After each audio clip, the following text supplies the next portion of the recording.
Alaba alaba ikwe n'ọdụ alaba alaba ikwe n'ọdụ alaba alaba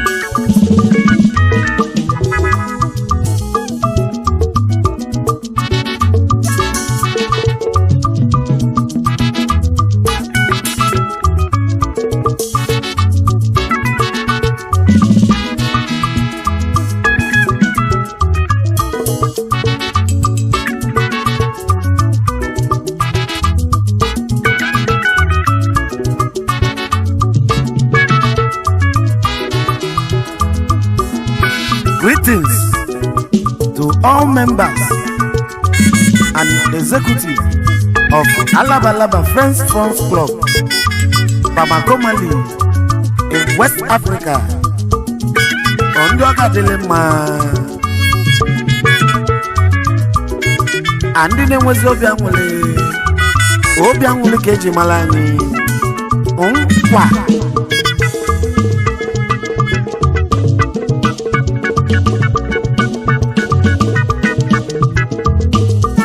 Alaba na nyaka lige.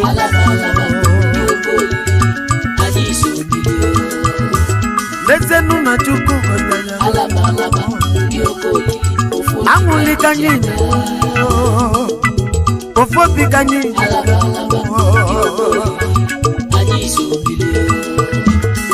Lezenu na nyi buzike. Ikachi nyela nyi kanyi jikalisa. Umi bana kalisina. Yes, sir.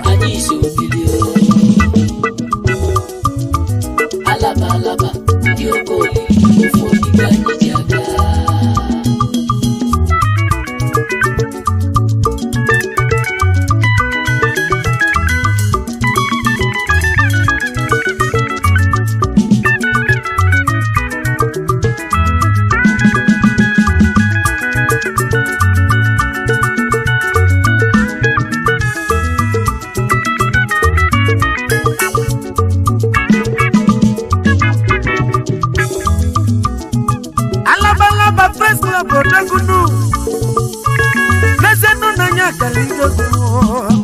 Nezenu na chuku gozlanya gozi. Ibachi nyelanye kanyi nelinu. Agozi chuku kanyi jikalisanu. Mena chuku melanye manu. Machuku bunyelanye kwenu. Ikachi bunyelanye kanyi jikalisanu. Nezenu na wuli kanyi. Wafabi kanyi jaganu. Umi benanya kaligegu. Yes. Alaba na nyidi nudonu. Wabi kanyi jaganu.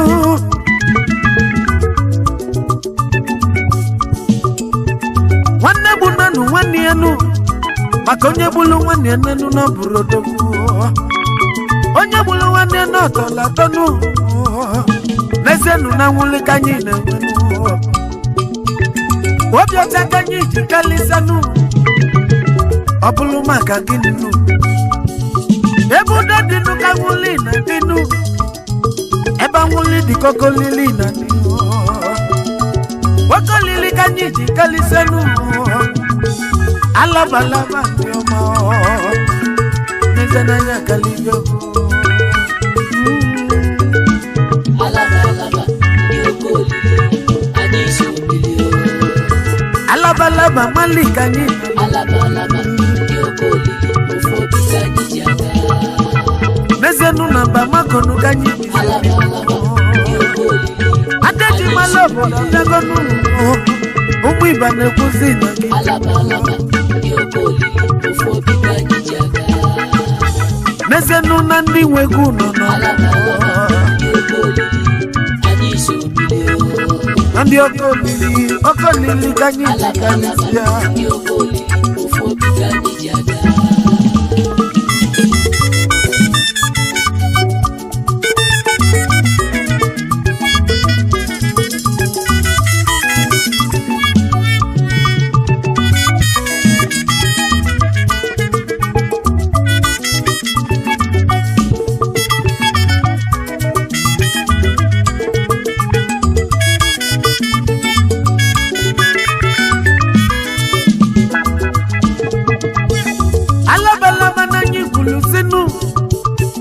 Onye nwere ibe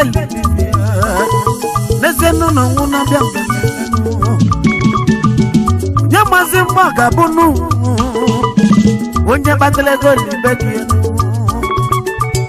n'ezenu nwụli ka mmanụ onye wee wosi n'ike daba onye nwụli igwe mmelinu ibe onye lili n'ikoba onye nwụli ga-abịa ụwa ọzọ n'ụwa Alaba nwuli kanyi kalisiano. Yes. Maka nonye wewe nenu wosini katabalo. Asino nya nwuli gadu wozo. Maka nifo nye lilikobana. Eguli la chakai. Eguli yefe. Yes. Ayo.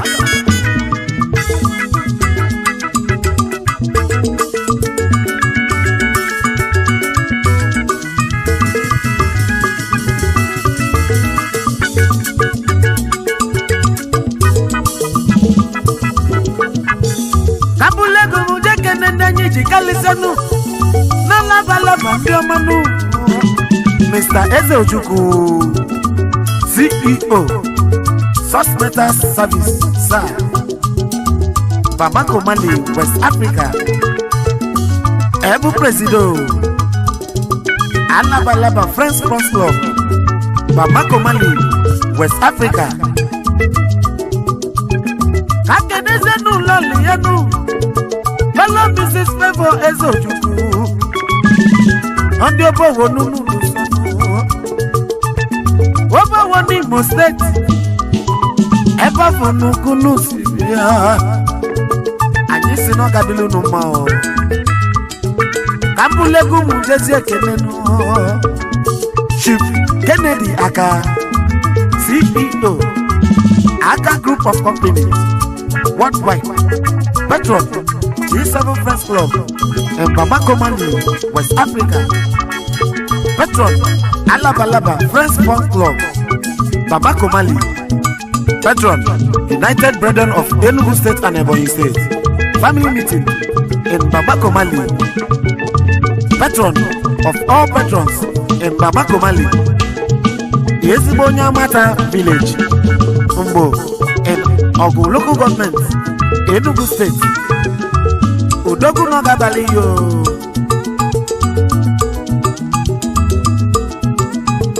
Kaijeze Kenenu. Nemi Shift Judu. Osita Shia. Shaman. Chief Executive. Jude 190. Motor Spare Parts. Importer and Exporter. CEO. Jude 190 Estates. Management and Lodging. CEO. Jude 190. Brake Parts. Cars and Trucks. CEO. Jude 190 Worldwide. Incorporated. Eze Shimeleze one of Imeziowa. Ojimote Mongo. Eza Fortunado so. Ebu President General of Enugu and Ebonyi State United Brethren. Founder. Ezago Ibudu Family Meeting. Bamako Mali. Chairman. Ezago Ibudu Family Meeting. Bamako Mali, West Africa. A member. G7 Friends Club, Bamako Mali, West Africa. Patron of Alaba Friends Club, Bamako Mali. Kanyi Keneze Nulol. Chief Mrs. Kelechi Florence Chiaha, First Lady Wanyoma, Mama Shidalo, Oje Nugu State Nedo so.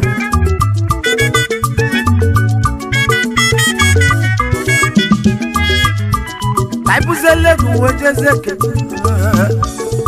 Mrs. Elizabeth Adobe, CEO, Ontashos Restaurant, Bamako Mali, Adenugu, Iron Lady na Bamako Mali, Onyuduma, Ondumeze, Kingdom, in Aliri local government, Enugu State, Nigeria, a member of G7 Press Club in Bamako Mali,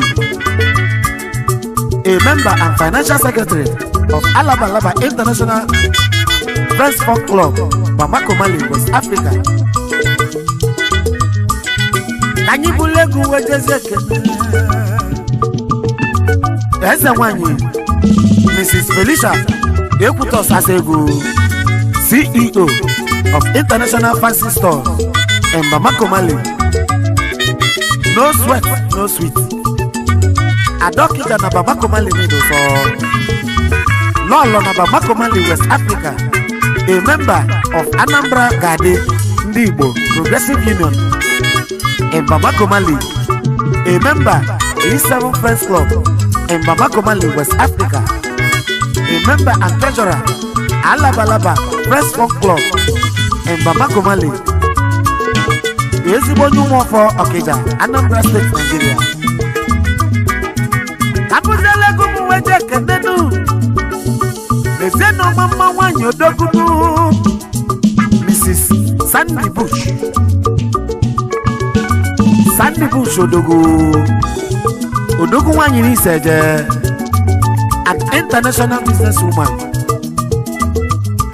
Kanyibuzele Wekenezi Bon, Chief Innocent Chukudebere, Obwefi Dora, Akuzwanu 1 of Iyoma, Olu local government, Imo State, Nigeria. Esi neno gadili mao.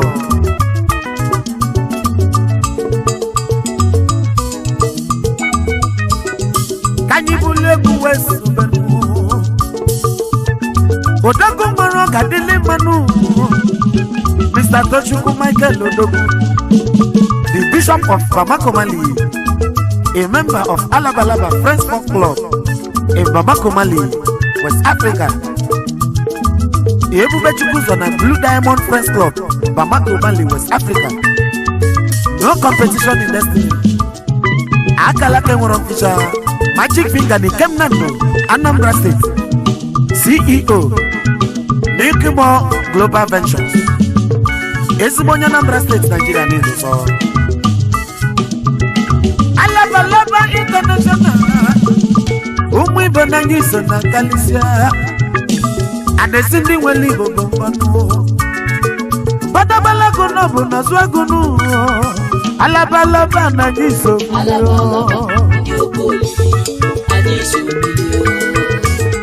And the Cindy will leave a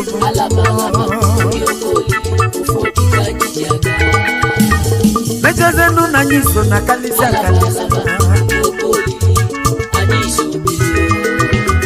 Ezo kuno mwa karigena. Ande jimalo bodo nana nanyizu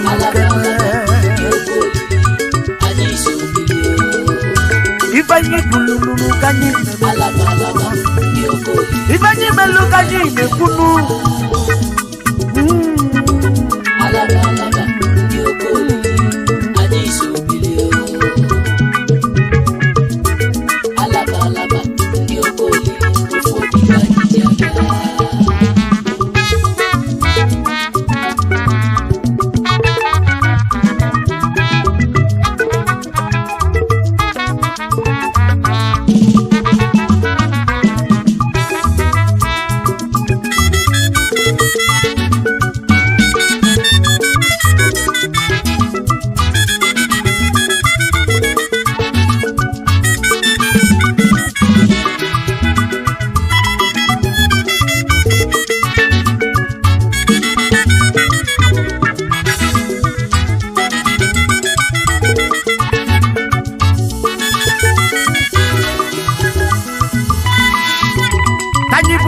West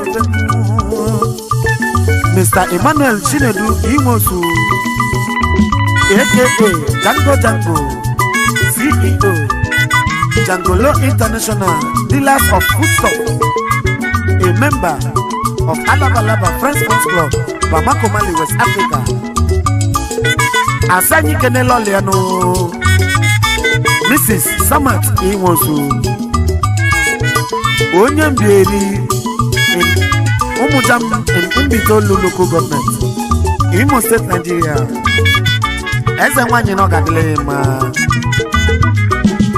Kanyibulegu West Obenu, Mr. Meko Keko Dogunu, Ozome Wanu Nobuno Gidinu, Ikengo Gidi, importer and exporter, motor spare parts, Bamako, Mali, West Africa.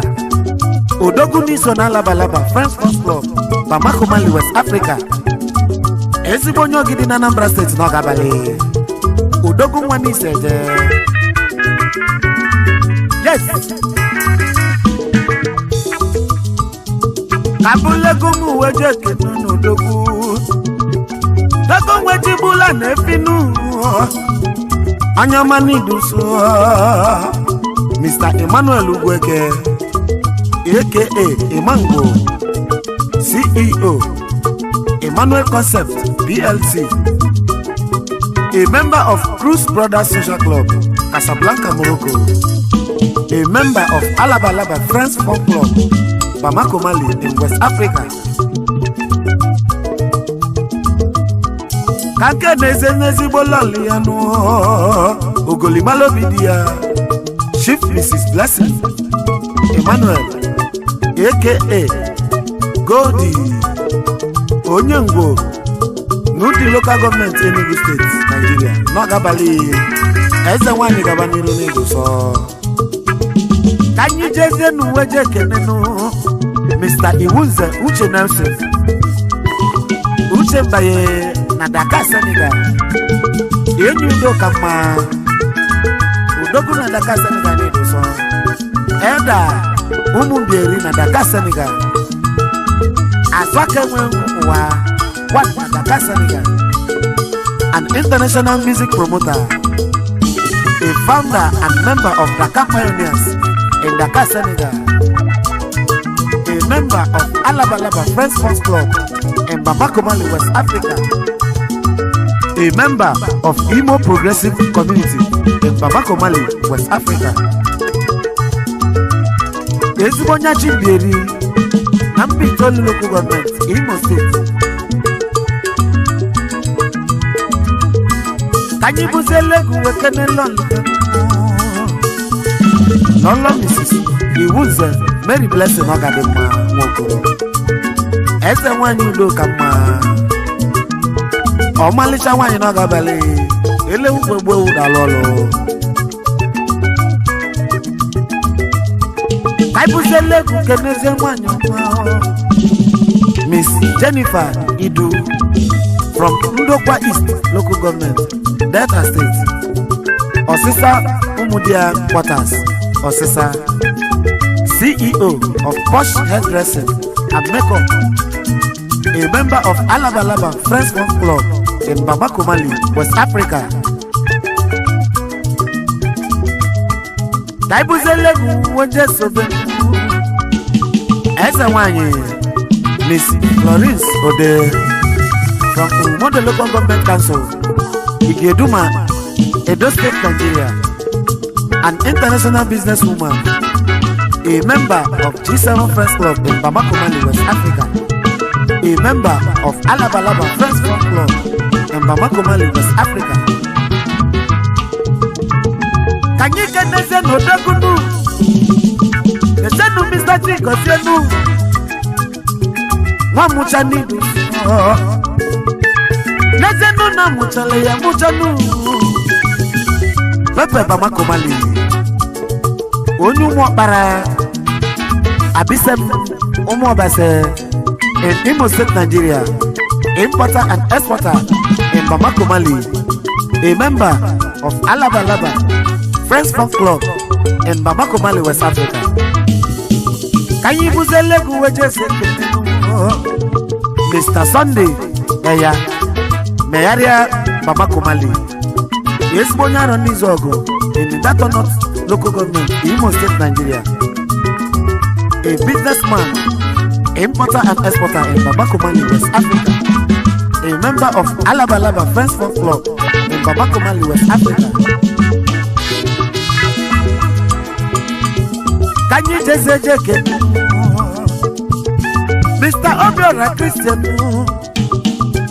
Nezenu Wibuchukunu Obiogidi na Bamako Mali CEO Resources and Art Afrelink SAR BDG Obi Automobile Clinic Bamako Mali. A member of Alaba Friends for Club Bamako Mali. Kanyi Kenezenu Loliano Mrs. Mary A. Ibuchuku Ezmonye Kono Sierra Leone, West Africa. Andoka dele manamu kenelo. Alaba nanyi so bilinu. Andeji malo. Abatazenu ni mododo. Dezenu nanyi so bilinu.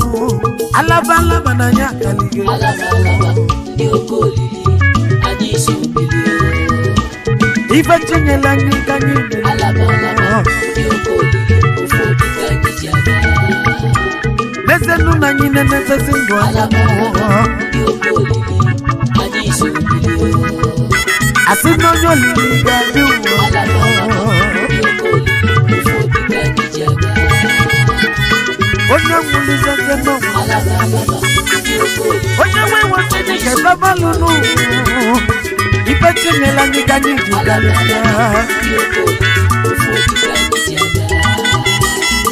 Alaba kalisa. Nanya kalisa. Anamwa.